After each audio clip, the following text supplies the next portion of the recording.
প্রতিবছর জীবিকার তাগিদে সৌদি আরবে পাড়ি জমান বাংলাদেশি সহ বিশ্বের বহু মানুষ। তবে সাম্প্রতিক বছরগুলোতে অবৈধ প্রবাসী ও অনুমতিহীন শ্রমিকদের বিরুদ্ধে কঠোর অবস্থান নিয়েছে দেশটির সরকার।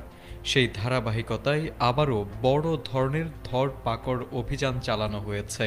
ধারণা করা হচ্ছে এবার গ্রেপ্তার হওয়া প্রবাসীদের তালিকায় থাকতে পারেন বাংলাদেশিরাও।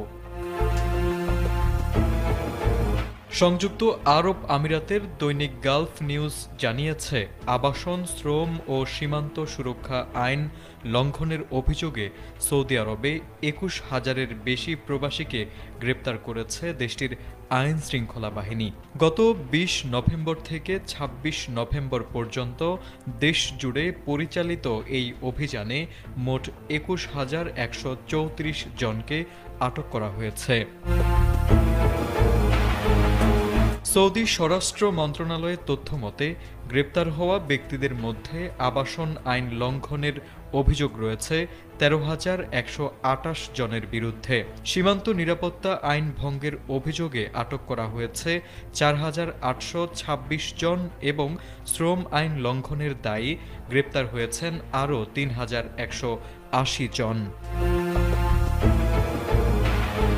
অভিযানের মধ্যে অবৈধভাবে সীমান্ত পেরিয়ে সৌদি আরবে প্রবেশের চেষ্টা করায় ১,৬৬৭ জনকে গ্রেপ্তার করা হয়েছে। এদের মধ্যে ইথিওপীয় নাগরিক ৫৭%, ইয়েমেনি ৪২% এবং অন্যান্য দেশের ১%। বর্তমানে মোট ৩১,০৯১ জন আটক প্রবাসীর বিরুদ্ধে আইনি প্রক্রিয়া চলছে, যাদের বড় অংশই পুরুষ।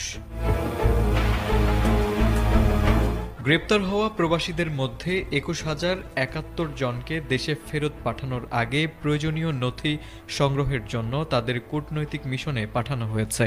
পাশাপাশি আরও ৫,০৭৮ জনকে ফেরত পাঠানোর প্রক্রিয়া চূড়ান্ত করা হয়েছে।